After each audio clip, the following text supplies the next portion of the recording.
Is this on? Is this working? Right here. Hello, everybody. Gives me great pleasure to introduce Lidia Yuknavitch tonight. In her latest novel, The Book of Joan, which I believe is here. Oh, there we go. Here it is. Yeah, so I have visual aids. There's a kind of tattoo scarification artist who's writing the story of a dystopian Joan of Arc, not with a pencil and paper, but by burning it into her own flesh.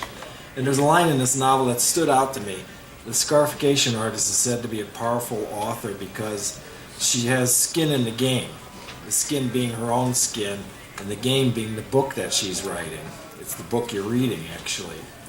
And it struck me how much this describes Lidia Yuknavitch's body of work. The very first time I saw her read from her fiction, she was in a room taking her clothes off as she read. Oh, yeah.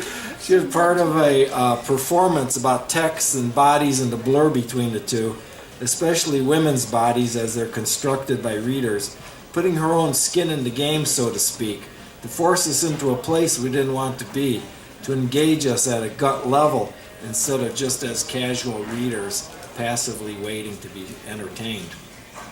From her earliest books, and even further back than that, actually, was we were talking the lit magazines and indie anthologies that she founded to push the literary envelope.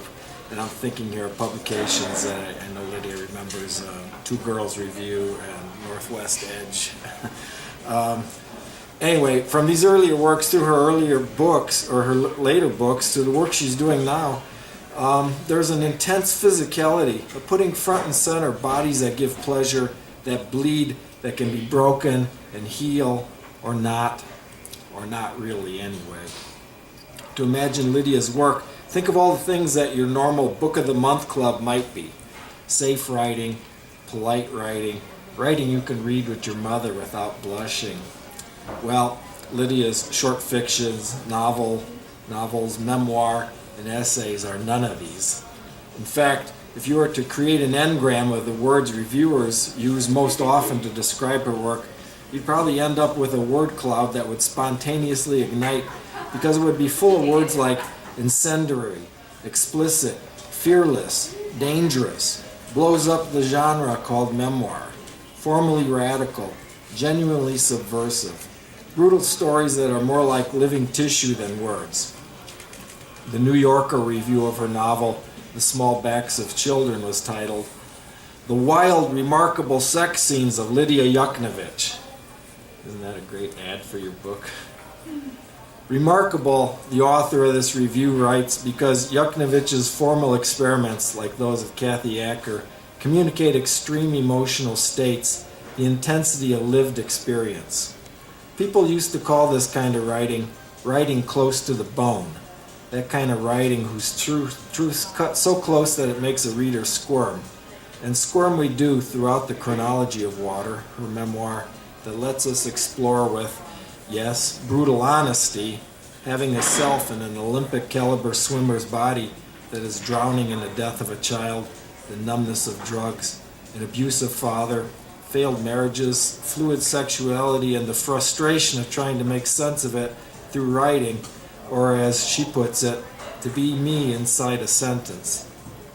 In her novel Dora, a Head Case, instead of the angst-ridden Holden Caulfield of Catcher in the Rye, we get a Dora, a girl who names herself after Dora the Explorer, and is psychoanalyzed and medicated basically for being a girl. The drug addicts, shoppers, beggar, dropout, and other characters of Liberty Excesses are more like bodies we inhabit, letting us experience the world through them. But no matter how brutal or violent or close to the bone her writing can be, there's no victimology here. The violence, especially of men against women, but also the self against the self, is a tour de force in using fiction to explore the big questions. Questions about how we represent one another, how the representations we make with stories determine who is broken, who survives, what the self is. In the world, and when the world is being sucked dry and is dying, as it is in the Book of Joan, these are ultimately love stories. Someone once said that the most philosophical statements have been made not through books of philosophy, but through fiction. To this, I would like to add that some of the most philosophical experiences have been had in reading Lydia's fiction. Please join me in welcoming in the flesh Lidia Yuknavitch.